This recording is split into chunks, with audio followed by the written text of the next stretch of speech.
bienvenue sur la RTS2 mbokk xarit yi ñu ngi leen di dalal ci seen deuxième chaîne nationale RTS2 donc c'est parti pour Couleur CAN seen rendez-vous de la CAN bi nga xamante ni moom lañ leen jagleel donc tous les matins à partir de 10h30 alors comme d'habitude ma nekk fi avec la Dream Team comme on l'appelle d'habitude et bien sûr je suis avec ma binôme Aïcha Suzanne Touré. Aïcha, comment tu vas? Je vais. Merci beaucoup. Je vais, je déroule. noo def.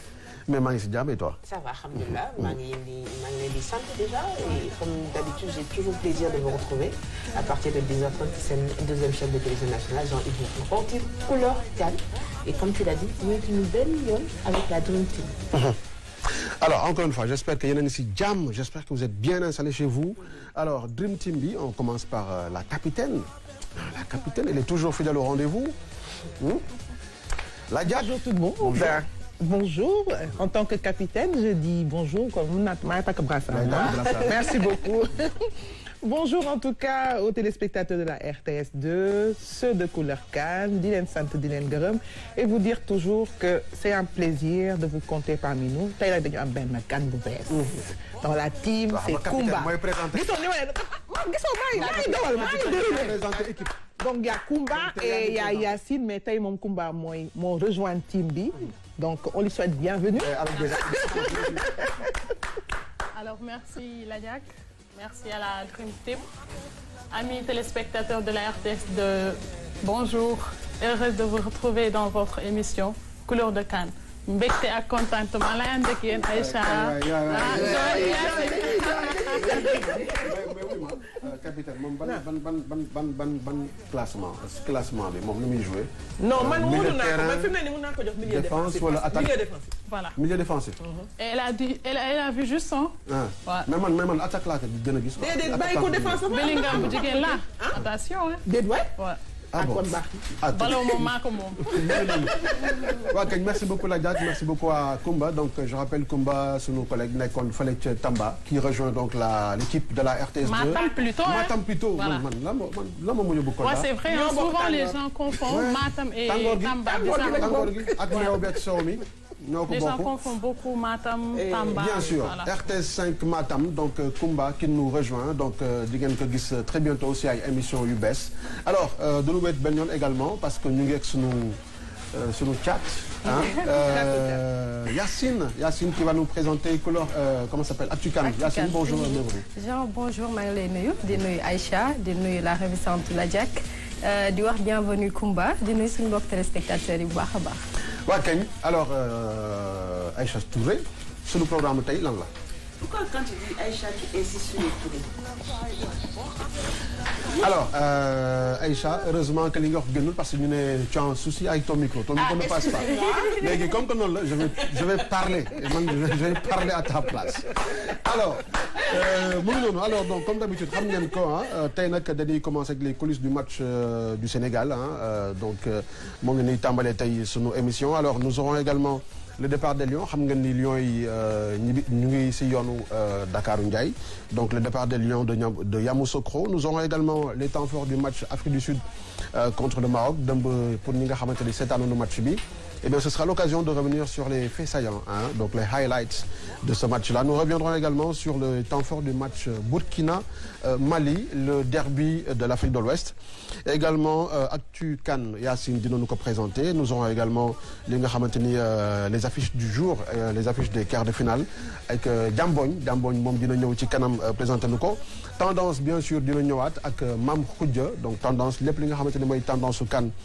présenté donc par Mam Khoudia nous aurons également l'ambiance comme d'habitude ak kii nga xamante ni mooy Rougui Canette va venir bien sûr je te rends ta feuille Canette avec Aïcha la Canette de Aïcha mais nag tey nag mbokki xarit li ci am solo et puis loo xamante ni c'est avec beaucoup de plaisir que je l'annonce c'est que tey dina am sponsor tey dañoo am sponsor dafa am sponsor bu ñu accompagner bëgg naa ngeen tàcc leen bu baax a baax donc il s'agit du resto Boubine qui va nous accompagner aujourd'hui dans Couleur CAN donc nekk suñu sponsor dina ñëw ci kanam présenter ay produits donc on va vous faire découvrir donc ce magnifique restaurant asiatique qui est le sponsor aujourd'hui de Couleur CAN alors je pense que tout le monde est bien posé tout le monde est bien échauffé.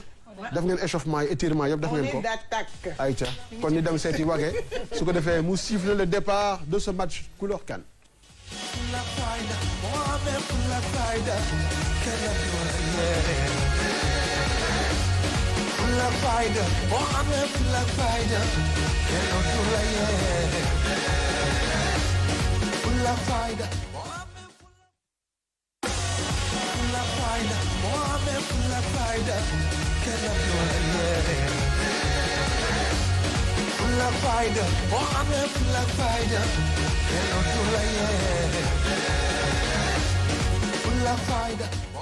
waa kañ merci beaucoup Wagué moo nekk fële ci réalisation bi Wagué ànd ak Ba nekk ci technique vidéo alors c'est parti couleur CAN comme ni ñu koy faral di defee saa su ne je rappelle qu'on est en direct sur la RTS2 alors dañuy tàmbale comme annoncé au tout début de l'émission par les coulisses on revient dans les coulisses du match Sénégal Ladiak xam naa ne ça va être peut-être un peu dur mais je pense que la pilule est passée Ladiak. Voilà. Bon, écoute, on va essayer. Sportivement, la pilule est passée. Bah, on les comprend. Bon, quand tu essaies de te mettre à la place de ces joueurs qui quand même l'ont voulu même plus que nous, tu te dis, bah, écoute, la vie continue. Mais franchement, les coulisses, c'est une image que déjà, je suis choquée par l'image des scènes de Lamine Camara. Une image qui a fait le tour du monde. Ouais, qui a fait le tour du monde. Mais bon, Aïcha. Ça veut dire qu'il y a une jambe. Aïcha, quand on a cette année l'élément, ce qu'on a fait, l'épilogue du choc des huitièmes de finale qui a tardé à livrer son verdict. Franck Kessié a marqué le penalty décisif. La Côte d'Ivoire, l'équipe miraculée de cette CAN, élimine les champions d'Afrique, étincelant en phase de groupe. La dramaturgie du football dans toutes ses facettes.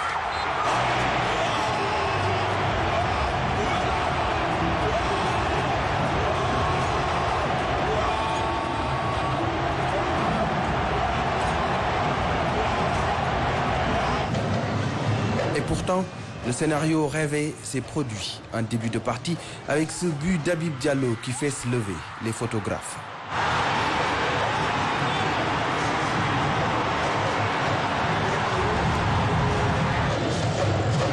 Après l'ouverture du score, les Lions ont beaucoup reculé, permettant aux Ivoiriens de croire à l'exploit.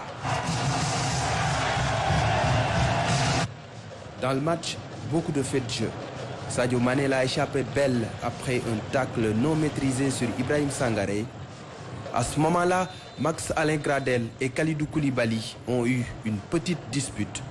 Mais tout s'est terminé dans le fair play.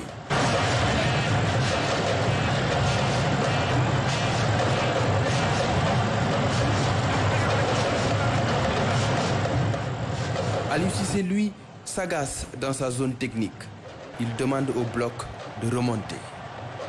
Emers Faé, de son côté, demande de la patience. Après le penalty refusé à Ismaïla Sarr, Aliou Cissé est dans tous ses états.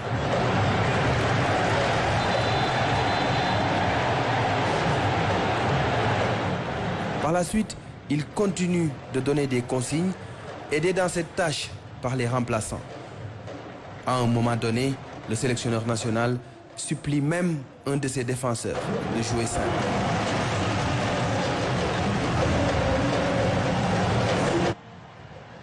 En seconde période, la vague orange continue de déferler dans la surface sénégalaise.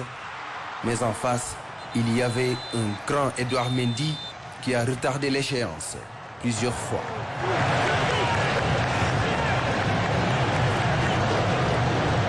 Cissé sait que sa défense est en difficulté. C'est le moment de rectifier le tir avec Kalidou Koulibaly.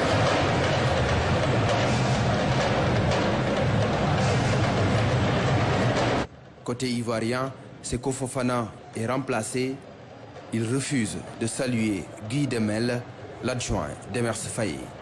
Fofana est frustré et ne l'a pas caché. À force de pousser, les éléphants obtiennent un penalty un peu après la 80e minute.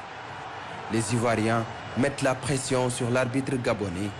Il accorde le penalty Sadio Mané donne des indications à Mendy et galvanise les autres.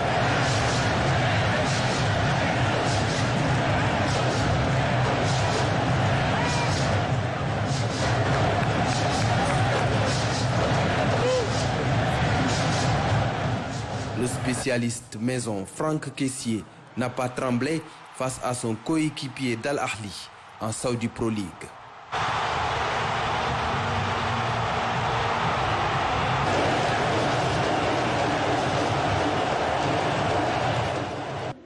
Les Ivoiriens reviennent de très loin. Après 120 minutes de combat, lions et éléphants sont départagés par ce que Christophe Duchiron surnomme le jugement dernier des footballeurs, l'épreuve fatidique des tirs au but. Moment de stress et d'intense pression. Sadio Mané est à l'écart du groupe, tendu mais soulagé quand les lions marquent. Moussa Niakhaté est le seul joueur sénégalais à avoir raté son penalty.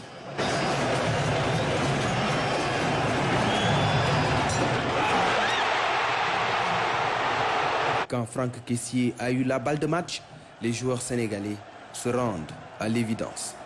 Ils sont sur une corde raide. Nicolas Jackson ne veut rien voir. Dans l'exercice, Kessié est chirurgical. La résurrection des éléphants a eu lieu à Yamoussoukro. Le miracle s'est produit. Ouais, kañ mu ngi noonu retour donc sur les temps forts du match Sénégal Côte d'Ivoire. Donc si beneen angle ndaxte gis nañ ci ay mbir yoo xamante ni xëy na pendant le match gis nañu kon pendant le direct. On a vu yu bëri yoo xamante ni xew na ci biir terrain bi. Et donc on est revenu sur ça. C'est bien de se remémorer aussi ndaxte baax na qu'on revienne un peu sur ça. J'aimerais que Koumba def sa première réaction par rapport à ces images que l'on revoit aujourd'hui. Alors, comme ni ngeen ko gisee, c'est pas du tout facile de revoir le match comme ça du moment où on a été éliminé ci équipe boo xamante ni tey xaaruñu woon Côte d'Ivoire yegg ak Sénégal tiro bi ba di ko gagné. Ça rend vraiment tout le monde triste te ba léegi xam naa ni des na ci këru Sénégalais yi métti na trop genre. te Côte d'Ivoire man je m'en doutais depuis qu'on commençait à dire entre la Zambie et la Côte d'Ivoire peut-être ñu dajeek Sénégal sama xel ci na ni non si on a la Côte d'Ivoire c'est mort pour le Sénégal. Parce que non seulement c'est le pays hôte mais également ils sont venus pour se racheter. Seen population mere na leen ñoom tamit am nañu rage donc match bi avant muy jouer commencé woon a métti. Et ça le Sénégal dafa waroon jël les devants selon man surtout le coach parce que tey jii tu peux pas comparer une équipe boo xamante ni Côte d'Ivoire la nga ni Gambie li nga teg Gambie soo ko tegee ci Côte d'Ivoire ça passe. Mais non ça sera très difficile pour nous du moment où Sékou Fofana kese mën na téye terrain bi. Sékou Fofana kese lui seul peut gérer le milieu de la Côte d'Ivoire. D'ailleurs on l'a vu bu muy génn. Il était frustré. Il était frustré donc mu ngi noonu daal. En tout cas, merci beaucoup Koumba si je rappelle dafa ñëw rejoindre suñu équipe fii ci RTS2. Effectivement, ce match aussi c'est important ñu seetaan ko pour nous remémorer dans ce match. C'est douloureux la défaite, mais aussi ça nous servira de leçon pour la prochaine fois. Et ce qui est bien donc leur CAN, c'est que quand on a ay information yu xaw a naqadi nii am na lekk xam nga damaa gëm lekk j'aime manger. Waaw. Très bien. Alors c'est l'occasion de xam nga wax naa ko ci njëlbeen que tey nous sommes accompagnés par le restaurant Miss Bouboune, un restaurant asiatique donc Annie mu nekk la gérante, la propriétaire qui nous accompagne aujourd'hui. Am ngeen am na ay baax Annie donc nous amène ce que nous on appelle le petit déj. Le petit déj donc c'est des nems. Annie man tu sais man j'aime bien Aïcha dit qu'elle adore les bonnes choses. Moi j'adore mieux donc je vais t'aider à mettre ça. Je suis galant T'as pas le choix. Merci. Voilà. Tu es en minorité. Voilà, tu es le seul homme du groupe. Tu peux te tourner par là. Déjà, on va voir ton magnifique visage avec le magnifique plat que tu nous amènes. Alors, c'est des nems, c'est ça? C'est ça. Donc, okay. C'est des nems avec des rouleaux de printemps. Des nems, ok. Donc, c'est des nems avec des rouleaux de printemps. Des rouleaux de printemps. Donc, c'est frais. C'est frais, ok. Léger. C'est le petit-déj. C'est le petit-déj avec une très bonne sauce arachide. Alors, malheureusement, tu n'as pas de micro. Tu n'as pas de micro, donc moi, je vais faire la présentation. Donc, c'est des nems avec des rouleaux de printemps, c'est ça? Avec les accompagnements, piment, on a moutarde, on a ce qu'il faut, quoi, pour un bon petit-déj. Sauce arachide. Alors, je rappelle également que tu vas revenir. Oui, nous expliquer tout ça. Et nous expliquer tout ça. Merci beaucoup et j'aimerais que tu très fort.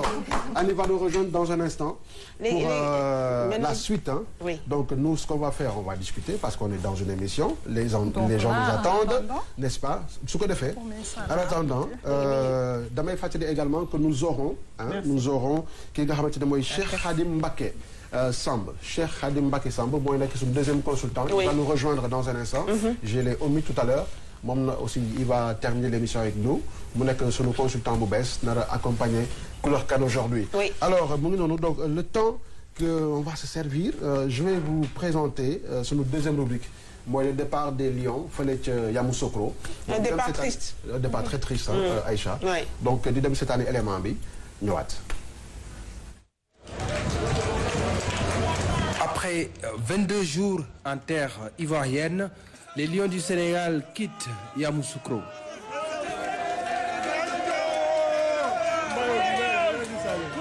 « 24 heures après l'élimination en huitième de finale, les joueurs de l'équipe nationale ont toujours des regrets. Ils sont déçus, forcément.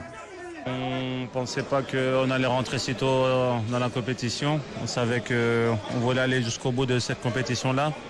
On avait vraiment les armes et l'effectif pour aller décrocher ce second titre. Mais voilà, le football, on a décidé ainsi. Le match, la physionomie du match, on a décidé ainsi. On a perdu au tir au but, mais je pense que voilà, on peut rentrer la tête haute. On a tout donné sur le terrain. Dommage qu'on soit éliminé maintenant parce que vraiment il y avait de la place pour faire quelque chose à cette Coupe d'Afrique. Je pense que tout le monde nous craignait. Et je pense que le fait de voir le Sénégal éliminé, il y a beaucoup d'équipes qui étaient soulagées. Et voilà, c'est dommage pour nous. Ça va nous permettre aussi de travailler encore mieux pour le futur. C'est une déception, elle est difficile à accepter, mais bon, c'est comme ça, c'est la loi du football. Voilà, hier, les dieux du football n'ont pas été avec nous. Voilà, on a essayé de faire tout ce qu'il fallait pour pouvoir se qualifier parce qu'on avait à cœur d'aller jusqu'au bout de cette compétition.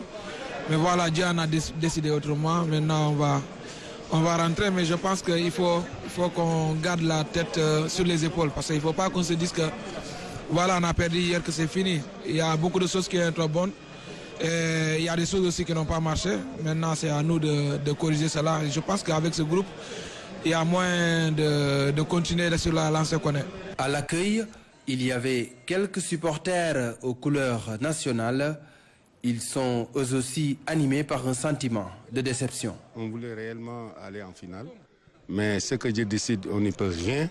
Mais nous sommes toujours, nous les supporters, nous ne regardons pas les victoires, mais nous sommes fiers d'être des supporters derrière l'équipe nationale du Sénégal. Les Lions vont voyager à bord d'un vol d'Air Sénégal, un vol spécial qui va transporter tous les membres de la délégation officielle. L'équipe nationale est attendue à Dakar un peu après 0 heure. Bravo les Lions. Et à l'année prochaine pour un autre sacre. Et moi je suis convaincue que Bimom, comme on dit, c'est expérience qui donne conseil. 2025, ils vont revenir avec la coupe. Moi, je l'ai dit ici. Et d'autant plus qu'on a quand même un peu compté sur des jeunes. Oui, on a une belle équipe. On a une belle équipe, on a un beau coach. Ouais, et je pense que la vie aussi, elle est faite de ça. Alors, Yacine Bougouna nga réagir si rapidement. Ci retour Lyon yi. Donc, je pense instant bi nii ñu ngi Dakar. Oui, ils sont arrivés. war nañoo yegg si waaw. ku ne xam na ni défaite neexul. mais nag bravo à nos Lions franchement parce que def nañ lu am solo joué nañ. ku ci mel ni Pape Matar Sarr Lamine Camara dañoo amoon en face des joueurs expérimentés ku ci mel ni Jean-Michel Seri ak Seko Fofana Kumba mi ngi koy wax sànq ak ki nga xam ne mooy Ibrahim Sangaré mais n'empêche joué nañ def nañ lu ñu mën donc voilà quoi ñu ngi leen di féliciter bu baax a baax. La Diack. Bon, on peut leur dire que félicitations et bonne continuation. Comme je disais hier, li ci metti rek mooy en fait il n'y a pas eu le passage de relais, mais bon, on a juste un an pour que l'ancienne génération et la nouvelle génération qu'il y ait ce passage de relais. Mais la Coupe d'Afrique a été assez bien parce que ça leur a permis de vivre une certaine symbiose et on voit très bien que les grands seront là pour les petits et même s'ils sont pas sur le terrain, ils seront toujours là. Donc c'est une belle équipe qui n'est pas allée loin parce que bon, c'est vrai que au moins on n'a pas eu la malédiction des équipes tenantes du titre parce que souvent les équipes tenantes du titre sont souvent éliminées au premier tour. Ouais. On est allé jusqu'au 8e, gàcce ngalaama parce que tir au but la ñu ñàkkee et c'était avec le pays hôte. Nañu gën a defaruwaat 2025 c'est après-demain Inch'Allah. Donc on y va avec les Lamine, les petits comme on dit. Écoutez, moi je suis sûr qu'ils vont nous ramener encore la coupe pour la deuxième étoile Inch'Allah. On est d'accord. Koumba, jox ñu sa impression ci départ des Lions fale ci Yamoussoukro. Alors xam naa ni départ bu métti lay doon ci ñoom parce qu'ils ne s'y attendaient pas à ce moment-là mais comme on dit dañu nangu ndogal yàlla rek. ndaxte tey ji ñoom bu ñu sañoon ñu andil ñu suñu ñaareel. mais ñaareel dañ koy kii de lan la wolof di wax sax ci ñaareel. dañ koy waajal wala. dañ koy en tout cas dañ koy nef. ñaar dañ koy nef. xam man nag des fois sama wolof bi xaw ma mën ko wax pulaar de. nef xam naa waaw ñaareel dañ koy nef. xëy na kon ñaareel bi mu ñëw d'ici les 25. dañ koy nef. et on le fera en tout cas dañ leen di ñaanal rek yàlla may leen wér gu yaram ak kattan ba ñu mën a ñëwaat ak doole incha allah prochainement. parce que lii nii dina gën a tax ñu jàng ci erreur yi. comme mu nekk côté coaching bi. même côté joueurs yi ñu gën a renforcer wu pour la prochaine CAN. ñëw ak doole pour jëlaat deuxième étoile bi. Inch'Allah. Merci beaucoup. Alors on rappelle aujourd'hui qu'on est en mode dégustation. Ñu am nañu nag sponsor. Annie elle nous a amené de la fraîcheur sur le plateau. baax na ci comme ça affaire yi gën a wàcc ñu am inspiration. Mais moi je veux annoncer un match. Maroc Afrique du Sud hier. C'était match dans match rematché. Merci. Oui. Hein? Est-ce que tu as Quand on vous dit que football waxul dëgg. C'est pas une science exacte. Ouais. Alors maintenant c'est clair. Elle disait ça souvent Aïcha. Oui. Ñu dem c'est carré. waaw ñu dem. Ñu dem waaw ñu xaar woon. ñu dem. dañuy digg. Surprise générale pour les Marocains, performance exceptionnelle pour les Sud-Africains. L'Afrique du Sud élimine le Maroc et s'ouvre les portes des quarts de finale. Les Bafana Bafana ont battu les Marocains par 2-0. Dans ce match, Marocains et Sud-Africains ont été disciplinés défensivement, mais ont galéré dans le secteur offensif. Dans les arrêts de jeu de la première période, Ounahi décale Amala, mais le milieu rate sa frappe. Peu avant, Adli est balle au pied dans la surface. Il se fait reprendre par Kekana. C'est à la 57e minute de jeu que Makgopa donne l'avantage à l'Afrique du Sud. Il se trouve face à Yassine Bounou et met le ballon entre les jambes du gardien marocain. Makgopa est servi par Sitolé. 1-0 pour l'Afrique du Sud. Le but des Bafana Bafana donne une autre tournure à la rencontre. Le Maroc est mené pour la première fois dans la compétition et doit réagir. Le match s'emballe avec des occasions de part et d'autre. Les Lions de l'Atlas sont de plus en plus entreprenants. Les Sud-Africains résistent et gênent les Marocains sur le plan physique. 83e minute, la reprise d'El Kabi est contrée de la main. L'arbitre accorde le penalty après consultation de la VAR. Hakimi se charge de le tirer. Il trouve la barre transversale. L'Afrique du Sud mène toujours 1-0. Les Marocains assiègent presque le camp des Bafana Bafana. Les Sud-Africains se montrent solides malgré les assauts des coéquipiers d'El Kabi. Dans les arrêts de jeu, Amrabat écope d'un carton rouge après sa faute sur Mokoena à la limite de la surface. Le Maroc est crucifié par ce coup franc magistralement tiré par Teleho Mokoena. Il envoie le ballon en pleine lucarne. Yassine Bounou est battu. Le Maroc est mené 2-0 par les Bafana Bafana à 4 minutes de la fin du temps additionnel. La messe est dite, le Maroc quitte la CAN au stade des 8e de finale. La première équipe en Afrique au classement FIFA est balayée par l'Afrique du Sud. Les Bafana Bafana sont qualifiés en quart de finale de la Coupe d'Afrique des Nations. Ils vont y croiser le fer avec le Cap-Vert.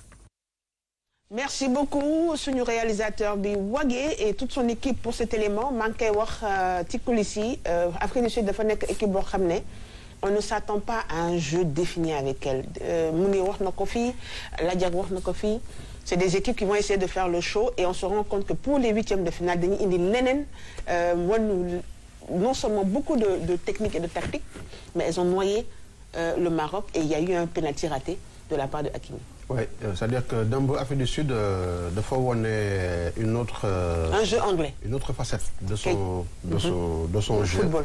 D'Artagnan, on le disait, à juste titre d'ailleurs, que Nyom, ils aiment bien jouer à la baballe, mais ils n'étaient pas trop efficaces devant. Mais hier, ils ont montré en fait tout le contraire.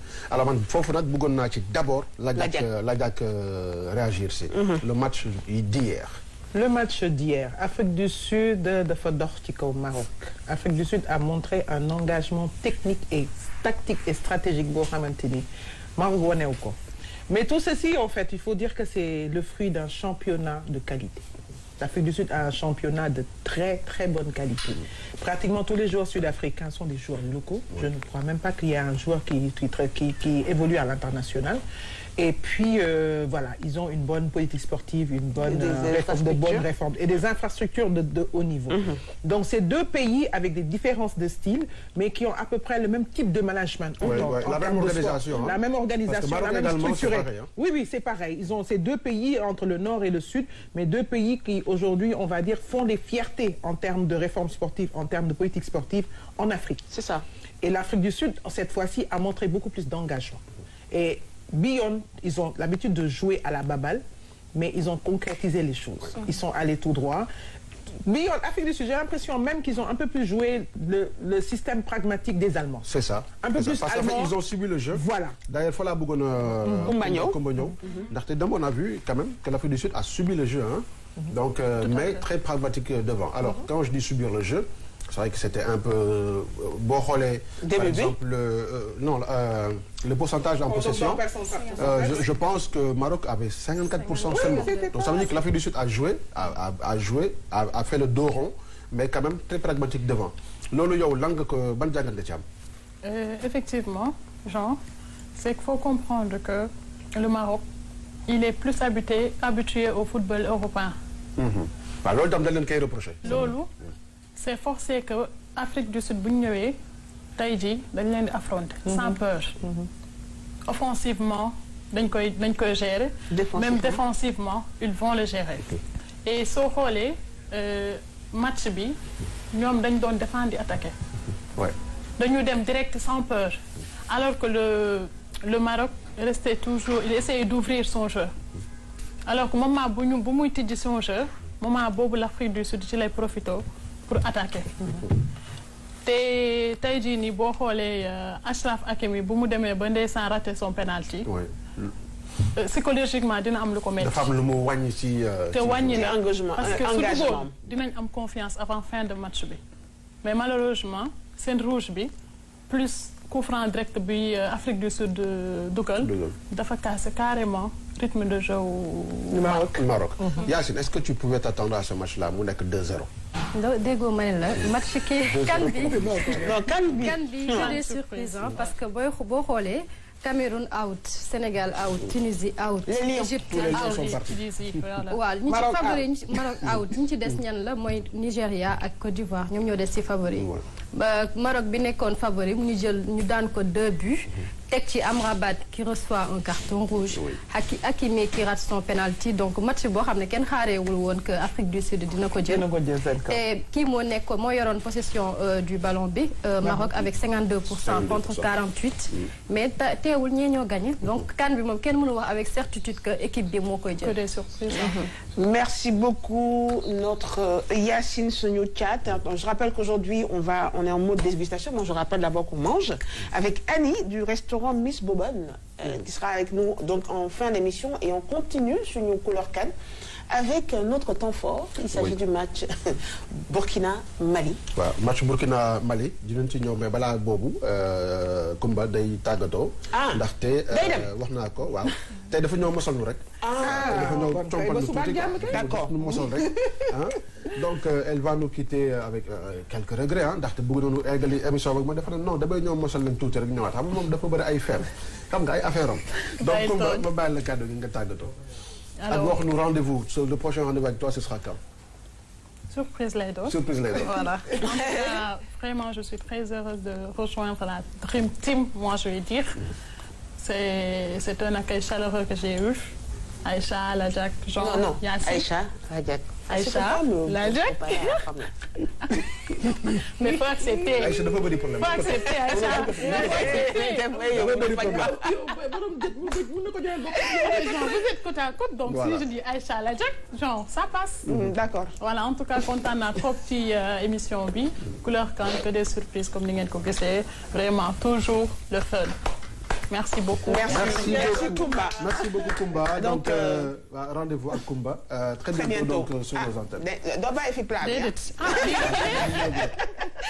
Très bien. Merci beaucoup Jean-Yves. Alors je disais que on va continuer notre émission et avant de recevoir notre consultant, on va aller regarder les temps forts du match Burkina-Mali.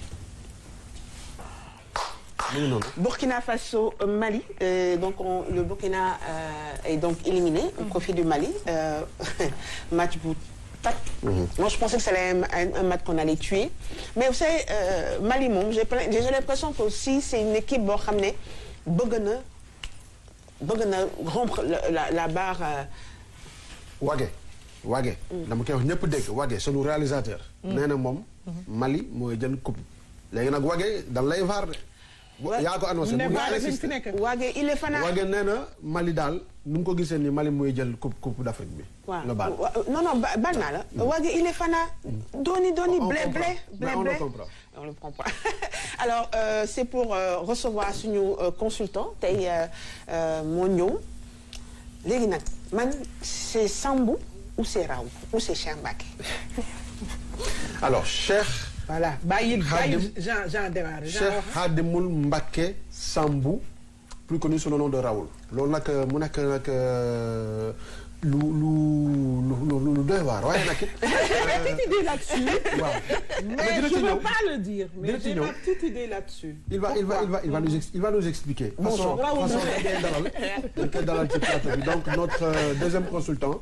qui vient en lieu et place de Mounir ñu ngi koy nuyu au passage Mounir nga xamante ni moo fi faral di nekk donc tey nag Raoul moo fi nekk Raoul nag nekk consultant waaye dafa am histoire moom tamit ak sport Raoul ma bàyyi la nga nuyu. Merci Yves merci Aïcha Ladiak merci beaucoup et merci la cadette ah. moom mooy caat bi ah d'accord alors c'est vrai ah ñu bëri dañuy wax naan Raoul wala Cheikh Khadim Mbacké c'est Sambou. C'est Sambou. Du Sambou, c'est Sambou. C'est vrai, Sambou, les Diola, c'est Sambou, les Wolof, c'est Samba. Voilà. C'est l'Afrique qui gagne. Voilà. Donc, Raoul, c'est depuis 1997. Hein. C'est un hommage à Raoul González Blanco. L'autre terrain, depuis lors, après passage au niveau de la radio, bon, après tour bi yeeg. Donc du coup loolu moo tax xam nga média boo ci nekkee moom di nga dem ba après surnom bi mooy dem ba dominer le nom mais le vrai nom c'est Cheikh Khadim Mbacké Sambou. Voilà. Alors tey nag nañu accompagner ak bien sûr sunu Linguère Ladiak donc on parlait de ce match là. Un match boo xamante ni kenn mënu loolu personne ne pouvait prédire en tout cas l'issue de ce match là en tout cas hier les gens étaient 50-50 yow ban jàngat ban gis-gis nga am ci match bi. ak cette victoire du Mali. Bon les Maliens gis nga dama koy wax tout le temps ci plateau yi may def ma ne leen méfiez-vous des équipes yi nga xamante ni dañuy avancer peu à peu. Et ils cachent leur jeu et Mali da cee bokk booy xool stade bi gëj nañ fa egg ça fait 11 ans si je me trompe pas ça fait 11 ans ils ont pas dépassé ce stade donc du coup dañuy ñëw ak l'envie ils ont tellement faim que ils veulent montrer quelque chose donc du coup ñoom là où ils peinaient le plus souvent les Maliens ils ont une très bonne équipe le plus souvent dans tous les compartiments du jeu mais ils avaient un problème de finisseur devant. C'est ça. Le plus souvent, les Aigles du Mali n'ont jamais eu un attaquant, bon, depuis Kanouté, Frédéric Kanouté, et depuis qu'il est parti. y a Maïga qui est venu, mais bon, du coup, ils n'ont pas un finisseur, un serial killer devant. Un Mané. Justement, c'est ce qui leur manquait le plus souvent, ils rataient le coche. Et cette fois-ci, on a vu, c'est une équipe malienne qui a une moyenne d'âge très intéressante au niveau du milieu de terrain. L'un a 20 ans, l'autre a 22 ans, l'autre a 24 ans. Un peu comme le Sénégal. Justement. Donc du coup, et puis des gosses qui veulent vraiment montrer quelque chose. Donc boo xoolee ci compartiment yooyu ñëpp di nga gis ne carrément c'est une équipe malienne bi nga xamante ni dañ ko sóoraale. Man depuis le début de la CAN, je me suis dit s'il y a des équipes yi nga xamante ni ñoom laay gën a ragal, c'est le Mali et le Nigeria. Et pourtant ils ont montré, si CAN yi passé, ils ont montré que malgré qu'ils étaient éliminés assez souvent, assez tôt si compétition, mais on sentait une équipe qui avait du potentiel, qui avait beaucoup à montrer, à prouver. Effectivement, parce que ce qui fait la force, c'est les installations sportives. N'oubliez pas qu'aussi au Mali, il y a des centres de formation. Hein. C'est ces centres de formation-là qui viennent de la SEC d'Abidjan. Quoi que l'on puisse dire. Maintenant, il y a ces centres de formation-là qui vont sortir des pépites. Et c'est ces jeunes joueurs-là qui vont aller à l'extérieur, à l'image d'Aïdara.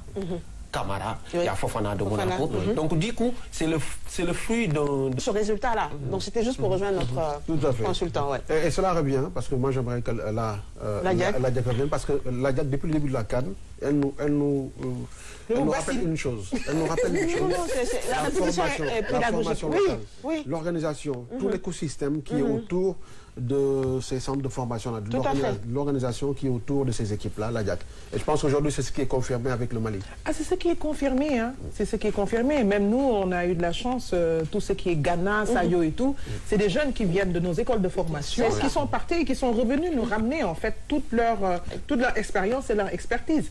Mais le football local, comme on disait tout à l'heure, la réforme sportive d'un pays, c'est très important pour le développement de ce sport-là. Le football a besoin de ça. On est arrivé à un niveau où le Sénégal ne peut plus se permettre d'avoir un championnat local qui est faible.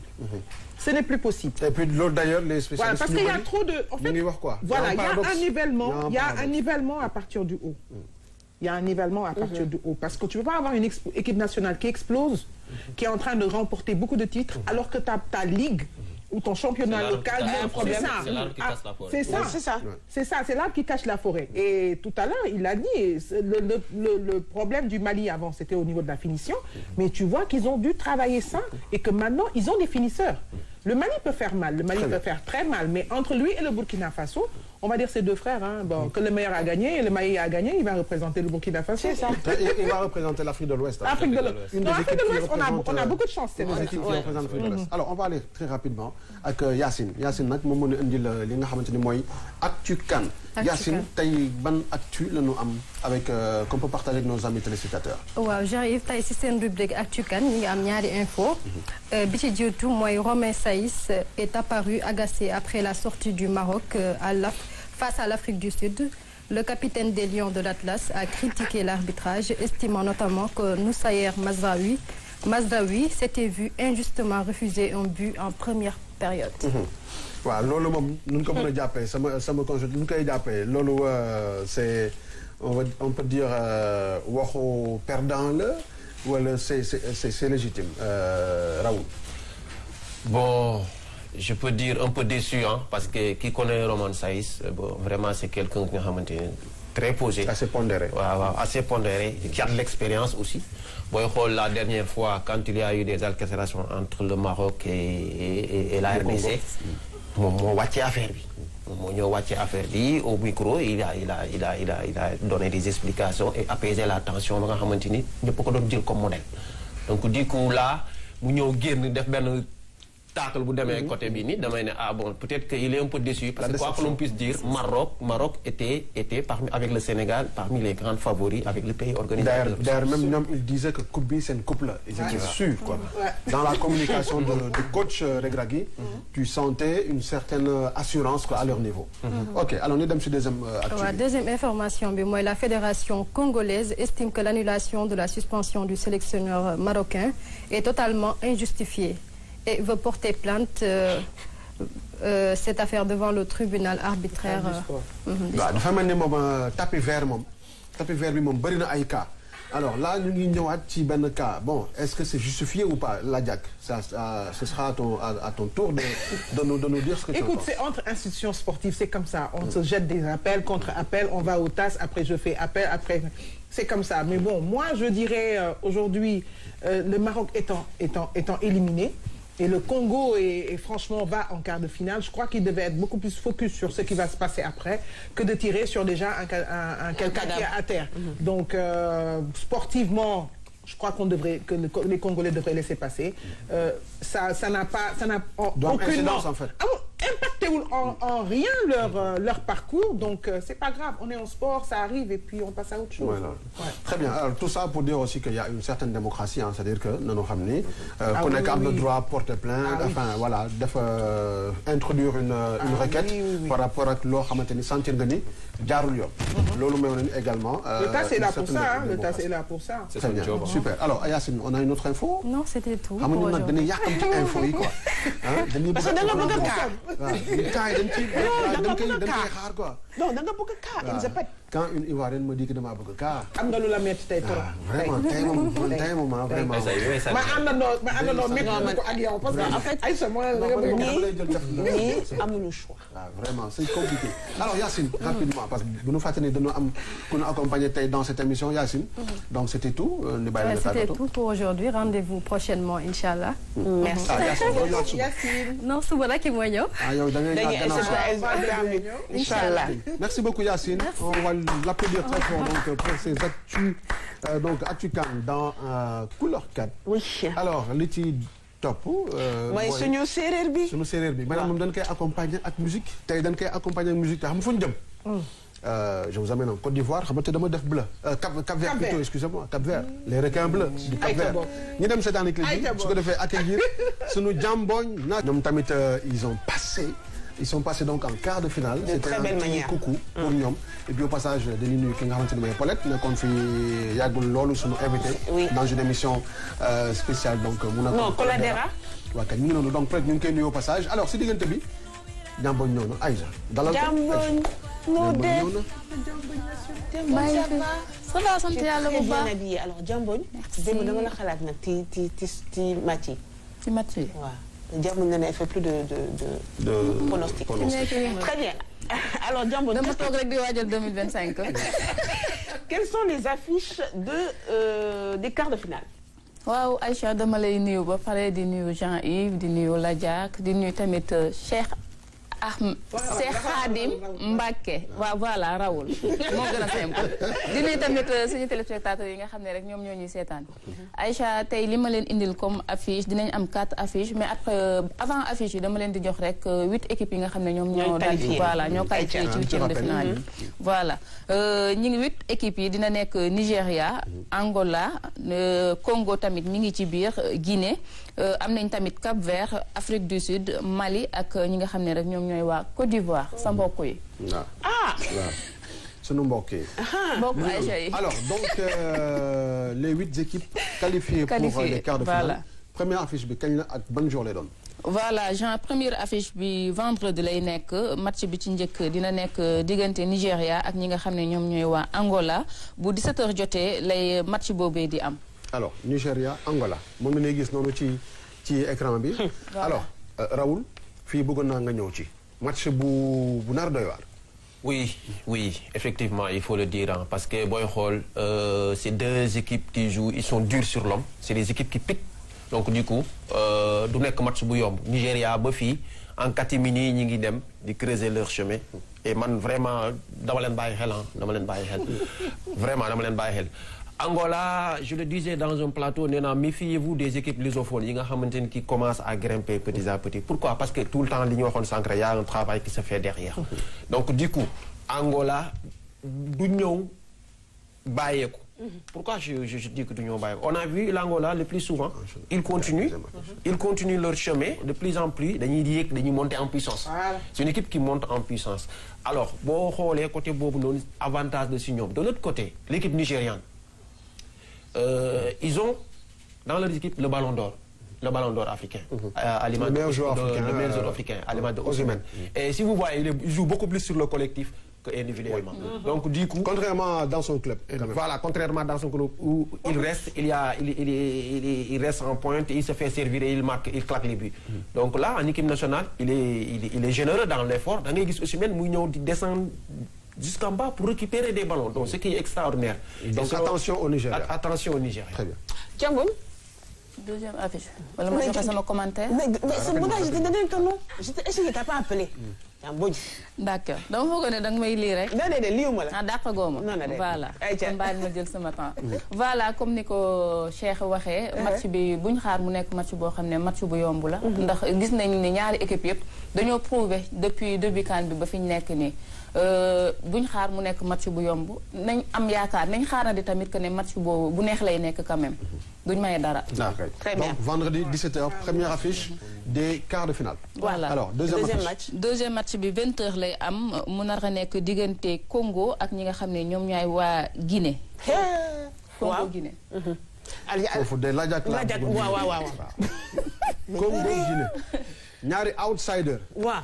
Ñaari outsider, mais il y a son championnat local, c'est du feu. Le Congo. Ouais, le Congo. Ouais, c'est du feu. C'est du feu. Avec le TP Mazembe, on a vu ce que ça a donné pendant combien d'années moment donné que champion au niveau de l'Afrique, donc champion d'Afrique du club. Donc ils ont un vrai football très très physique. Bon, les Guinéens, c'est une belle équipe, hein. C'est une belle équipe qui est jeune, qui est fraîche, qui a de l'expérience, qui essaie d'avoir de l'expérience. Merci. Qui en veut énormément. Mais bon, voilà quoi. C'est un match où aujourd'hui, instant bi, mënuñu wax dara ci match yi parce que les points fi def 7 la ñuy def. On va faire de la voyance. Donc on peut pas aujourd'hui aller dans la voyance. On va voir. On part sur le 50-50. Match à suivre donc vendredi. C'est ça. Alors li si topp yeneen affiche yi Jamboy. Beneen affiche bi dina nekk samedi dimanche diggante ñi nga xam ne ñoom ñooy waa match bi ci njëkk dina nekk Mali Côte d'Ivoire bu 17h jotee le match boobu di am. Mali Côte d'Ivoire. Alors bien nag pour ceux qui attendaient le Mali en finale jusqu'à remporter la Coupe d'Afrique, il bute encore sur le pays organisateur. C'est réalisateur. Raoul. En tout cas, ça va pas être facile. Ça va pas être facile. Pourquoi je le dis ça va pas être facile? Parce que li ñuy wax naan ku ndóobin rey sa maam. boo gisee lu ñuul da ngay daw. tey Ivoiriens quoi que l'on puisse dire ñoom ils ont le vent en poupe instant bii nii ñoom confiance agréé nañ benn maximum de confiance bi nga xamante ni actuellement li leen di génnee ci compétition bi. du yomb donc du coup déjà ils vont avoir le soutien du peuple du public. tey bu nekkoon à 100% ça va être à 200% parce que ils ont sorti le champion d'Afrique. Ils ont sorti le champion d'Afrique ak fi ñu jaar aussi ba yegg si fii nii donc ce qui veut dire qu'ils vont pas être lâchés de nouveau par leur public. Mali aussi. Mali, je dis tout le temps, c'est un football costaud, ils sont durs sur l'homme et actuellement ils ont des jeunes qu'ils veulent prouver et puis ils retrouvent sen buteur, cet attaquant à savoir Seydou plutôt l'autre là comment il s'appelle? C'est le militaire mais plutôt celui qui est à l'AS Aïdara qui est en train de faire une très belle prestation donc du coup moom mooy nekk flair de lance bi nga xamante ni carrément moo mën a def la différence mais attention ça va pas être facile pour les Ivoiriens. Match bu nar a métti ngi noonu. Adja Diamboñ beneen affiche bi rapidement Lajak ñëw ci. beneen affiche bi dina nekk diggante Cap Vert ak ñi nga xam ne ñoom ñooy waa Afrique du Sud samedi lay am ba léegi bu 20h jotee. alors sa avis. alors foofu noonu loolu foofu loo fa gis foofu. match yi amatul match boo xam ne mosul am sa match bu yomb mais day gën a métti fi mu nekk ndax ku ci nekk da ngay bëgg a qualifier pour jàll li nga xam ne moom mooy demi-finale kon foofu dañuy joxe seen lépp Cap Vert gis nañ ko depuis début CAN bi ba léegi chaque jour dañuy joxe ay surprise Afrique du Sud tamit gis ngeen ko gis nga ko matcham bi démb ak Maroc ñu dem ba jeex def match boo xam ne c'était extraordinaire foofu bu ñu fa xaar mu nekk loo xam ne lu yomb lay nekk favori moom man dootuma ko joxe. vu surprise yi am chaque jour da ngay gis surprise fi nekk nii dañuy seetaan rek luñ l'une des meilleures CAN pour ne pas dire la meilleure CAN de tous les temps alors beneen affiche bi rapidement. Voilà quelqu'un qui ne suit pas en classe. C'est pour moi, là, il a vu. Non, je pensais qu'on allait annoncer le match du Sénégal contre en quart de finale. On attend de jouer le match. Merci beaucoup, Diambogne. Alors, donc, ce sont les affiches à retrouver, Boulen Faté, sur la RTS 1. C'est ça. Des matchs en direct sur la RTS. Voilà, et donc, Diambogne, très belle tenue. Plateau on va faire un plateau de fin. Des remercier. C'est bleu Barna. C'est bleu requin. Bleu Jean-Yves, bleu Cap-Vert. Merci beaucoup, Diambogne. On va voir une émission dit Khar Khoudia. Non, j'ai pas fini. Ah, d'accord, ok. Est-ce que tu dois dire le micro? Donc, je disais qu'on allait attendre Khoudia pour tendance et puis j'allais demander à sa coordinatrice pour Barbie. On a et on se retrouve demain, Inch'Allah, pour d'autres affiches.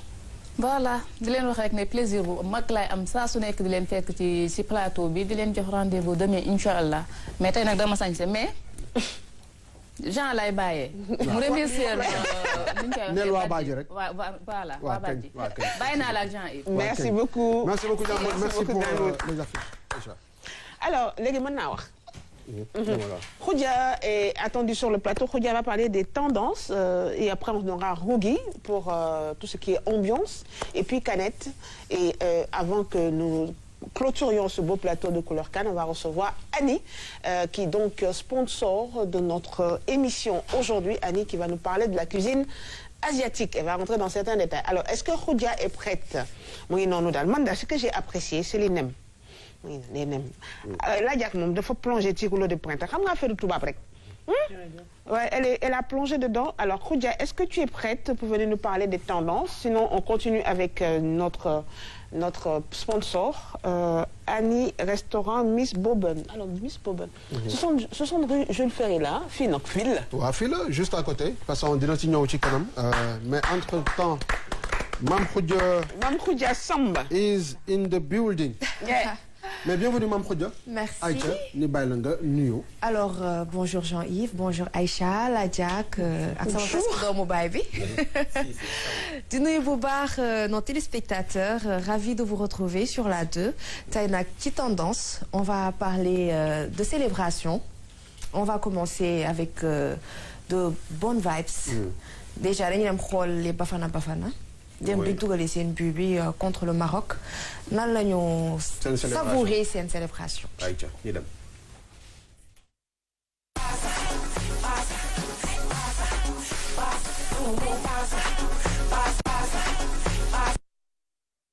Mais quand même, on ne peut même pas danser. Merci. On a bougé. Non, mais nous devons le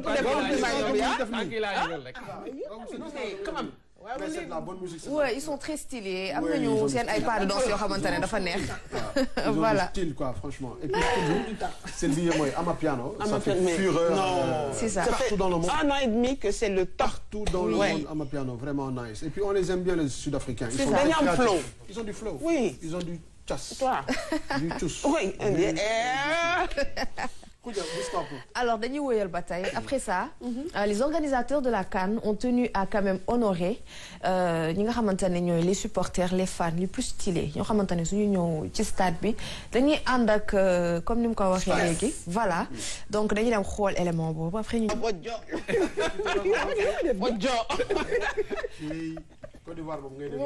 mais ouais, xaw nañu may penalty hein. Gis ngeen la Jack toujours marqué.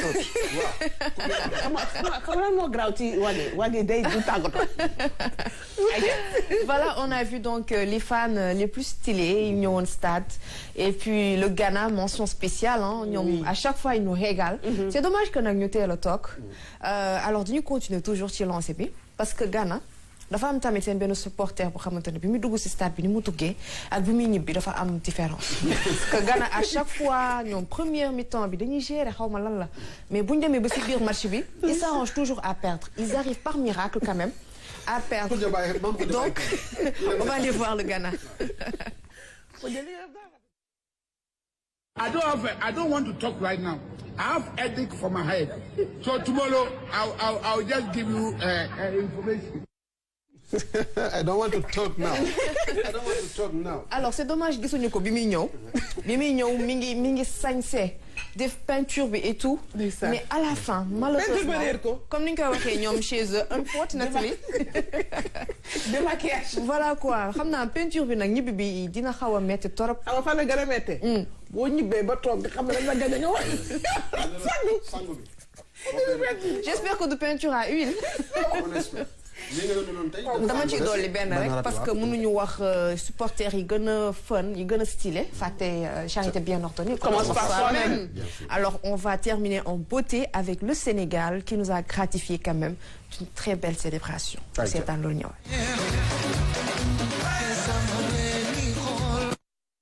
Cette image est magnifique. Elle est magnifique. Merci. Alors c'est ça loolu laa leen indiloon et c'était un plaisir de présenter ça. Je tiens juste à souhaiter un joyeux anniversaire à mon neveu qui fête sa première année, Papa Gueye. Voilà, je lui souhaite une longue vie et beaucoup de bonheur. Et merci à vous. On se donne rendez-vous demain. Merci, joyeux anniversaire. Alors,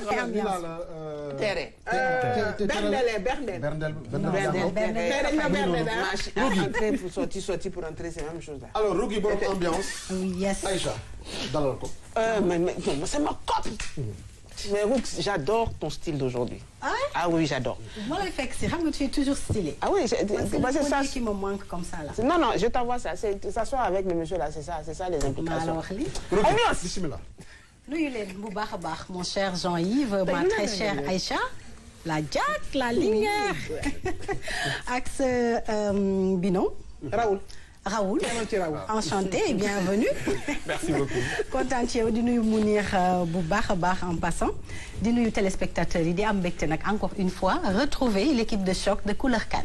Très bien alors Rougui rapidement yow ay vidéo yu neex vraiment yu xorom nga ni indil tey lan nga ñu indil.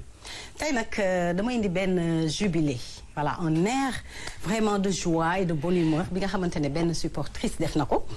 ci victoire élimination Maroc bi victoire Afrique du Sud. Les sapeurs-pompiers.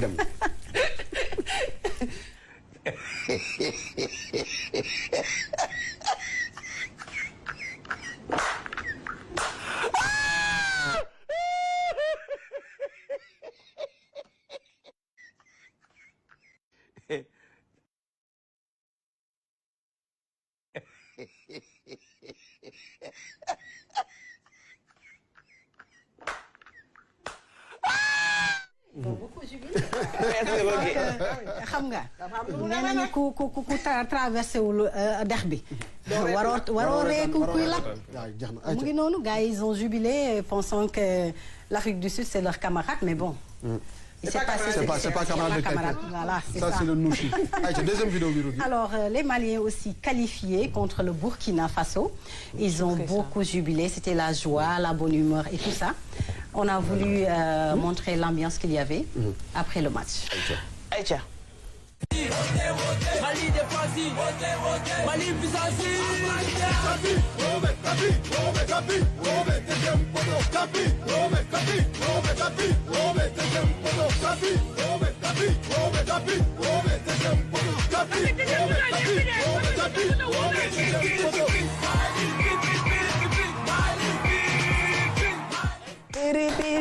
Non vraiment ambiance bi neex na lool. Mais Rougui c'est Rougui vraiment. Mais tu vois non merci Rougui. Quand je viens voir Aïcha c'est toujours comme ça. On oublie c'est une façon d'oublier pour nous la défaite. La défaite du Sénégal. Et puis Couleur Kane daal mu ngi continuer la CAN continue et puis que le meilleur gagne du noonu. Alors nous sommes à la fin de l'émission mbokk xarit yi on vous l'avait annoncé en début d'émission qu'aujourd'hui nous sommes accompagnés par notre sponsor le restaurant Miss Boboun un restaurant asiatique. N'est-ce pas? Donc on peut t'aider hein? Voilà. Merci Annie. Wage dégg naa li nga wax. Waaw. Ok alors Rougui c'est vrai que daf ni Rougui le temps nga tàggatoo également. Voilà. Le temps que Annie ñëw. kontaan rek ci retrouver waat leen fi ci ambiance bii nii indi naa ambiance waaye ambiance ma fekk moom la. Mais ambiance yaa ngi si maa ngi ñëw ci ambiance bi dama ko tardé. Merci chers téléspectateurs.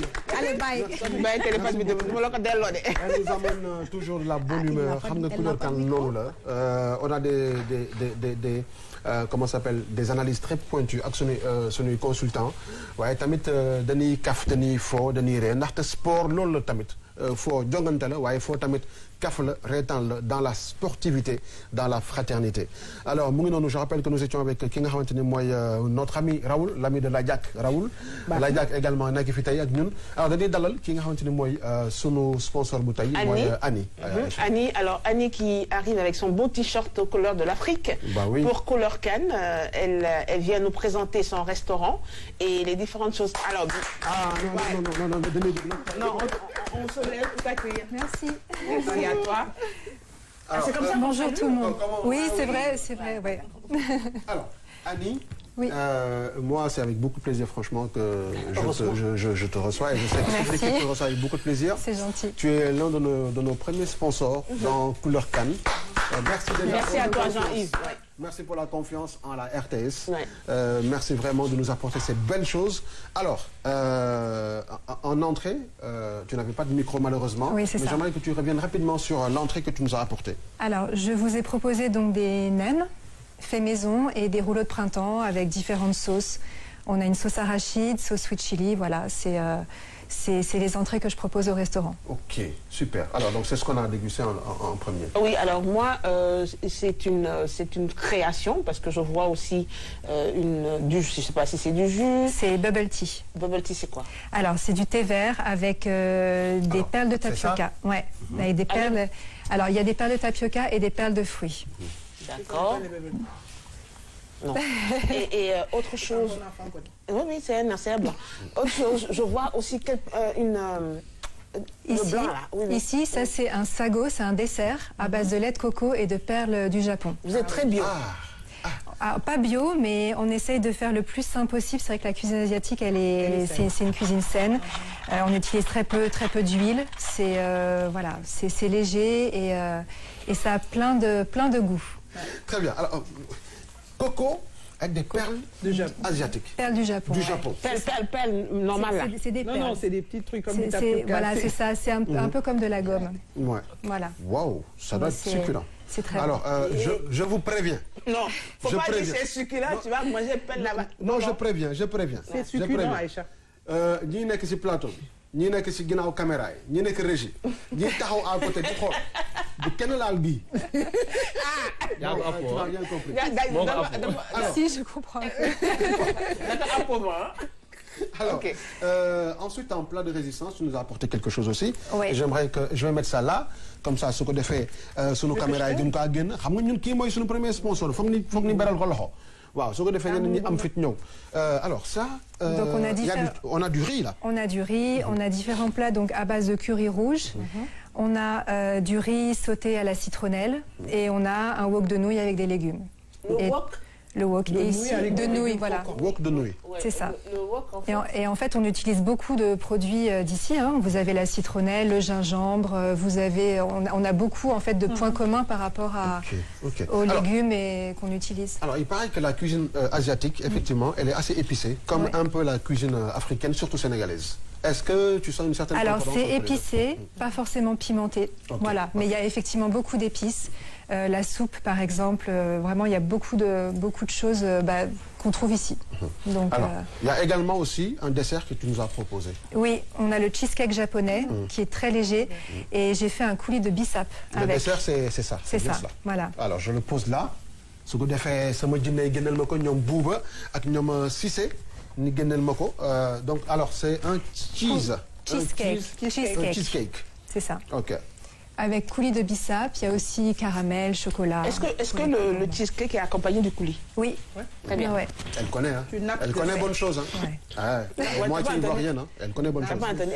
Mais Raoul, rapidement, ses réactions par rapport à ça. Ensuite, nous avons Annie, nous expliquez-nous un peu le restaurant, comment ça s'appelle quand je vois les bonnes choses là. 60 rue Jules Ferry. Mon binôme, 60 rue Jules Ferry. Alors, Raoul, rapidement. Ce qui m'a beaucoup touché, c'est la variété. Et puis, en plus, c'est bien fait. C'est vrai que quand on parle de nourriture asiatique, là, ça veut tout dire. Ça veut tout dire. Vraiment, c'est bien fait. C'est bon pour les sportifs aussi. C'est bon, surtout pour nous, les sportifs, c'est bon. Oui. Et aussi les personnes intolérantes au gluten, puisque c'est des nouilles de riz, des nouilles aux œufs. Voilà, il y a plein de variétés. Moi, en fait, ça me rassure d'avoir une nouvelle adresse asiatique. Parce que moi, je suis une grosse fanade de la cuisine asiatique. Ça, Aïcha le sait, je suis une grosse fanade. Donc, tout ce que vous proposez sur ce plateau, bon, ça me parle, en fait. Et la cuisine asiatique, en fait, en plus d'être saine, elle est très goûteuse. Ouais. Elle est savoureuse. Beaucoup de goût. Mais il suffit déjà parce que les légumes et autres ne sont pas cuits à un certain niveau comme nous on aime le faire. Ouais, tout est bien sautés, croquant, al dente, voilà, al dente, tous les nouilles, les légumes et tout est bien croquant et c'est juste très goûteux. C'est cuit à la minute, les produits. Voilà, donc moi ce sera avec un grand plaisir. Par contre, le cheesecake, vous ne le touchez pas. Très bien. Alors, Annie, tu nous parles du restaurant. Il est situé où exactement? Alors, et comment on fait pour si on peut commander, si on peut voilà. D'accord, donc c'est ça. Donc le restaurant, j'ai un petit restaurant qui est 60 rue Jules Ferry au Plateau. Et c'est emporter et livraison. Donc vous avez toutes les infos sur Instagram, Facebook, le site internet, la page. Et voilà, on est ouvert de midi à 22h30 du lundi au dimanche. Alors donnez-nous juste le numéro de téléphone et les différentes... Alors les numéros, c'est 78 517 03 46. Et sur Instagram, vous pouvez nous trouver sous le nom de Miss Boboun. Miss Boboun, c'est le nom du restaurant. Alors Miss comme Miss, B-O-B-U-N. Voilà. Et pourquoi Boboun? Boboun, c'est un plat. Parce que c'est le plat, voilà, c'est le plat typique du Vietnam et c'est un surnom qu'on m'avait donné, donc du coup, je me suis dit pourquoi pas. En tout cas, ça a l'air très appétissant. Alors moi, je sais qu'on est arrivé à l'entame de cette émission. Je remercie déjà Annie de Miss Boboun, qui est le restaurant qui nous a été, qui a sponsorisé cette émission. Je remercie tous les téléspectateurs et toutes les chroniqueuses et chroniqueurs, nos consultants aussi, pour être venus nous accompagner dans Couleur Cannes. Raoul, un dernier mot, Tagatobi. Merci Yves, merci encore une fois si l'invitation au niveau de Couleur Cannes. C'est vrai qu'il y a l'ambiance, il y a le fun, mais il y a aussi des commentaires, ça peut toujours se mais l'équipe Nyolen, parce que c'est toujours un plaisir en aussi en même temps. C'est toujours un plaisir aussi de vous retrouver. Je vous suis tous les jours et c'est vraiment c'est extraordinaire le travail que vous avez fait. Continuez, donc c'est pas pour rien que l'émission est vraiment embellie. Merci aussi à mon mentor Mounir qui a facilité cet échange. Merci à mes collègues de Wafa juste derrière et à mon responsable Amita. Très bien, merci beaucoup. Raoul, on va l'appeler affectueusement comme ça. Donc, qui est notre consultant aujourd'hui. Merci encore une fois à la Diak. Merci à toute l'équipe réunie. C'est la première fois on termine l'émission. Parce que de femmes le film. Donc, Annie, un dernier mot rapidement. Écoutez, j'étais ravie de participer avec vous aujourd'hui à l'émission et puis je vous dis à très bientôt. On espère que vous avez collaboration. Avec plaisir. Merci beaucoup. Merci à toute l'équipe. Merci à Badji. Badji, toujours fidèle au rendez-vous. Badji qui a fait ce belle chemise donc pour nous. Donc, Manak Djambo, voilà, quand bleu requin. Aujourd'hui, on n'est pas concerné. Et je pense que c'est bon, Aïcha. Oui. Avec l'animation. Merci, Wagé. À demain.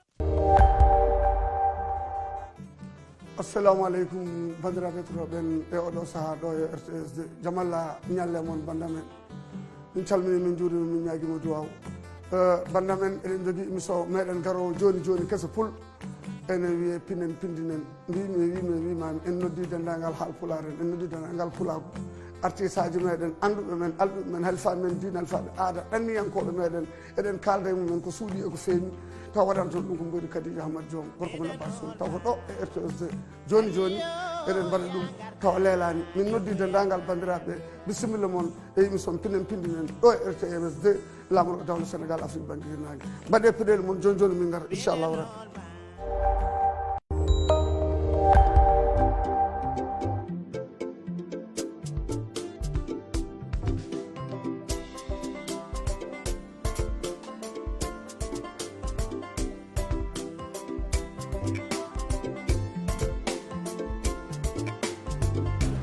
salaamaaleykum téléspectateur RTS 2 ñoo ngi leen di nuyu ku ci nekk fa nga toog jox la jàbb loxo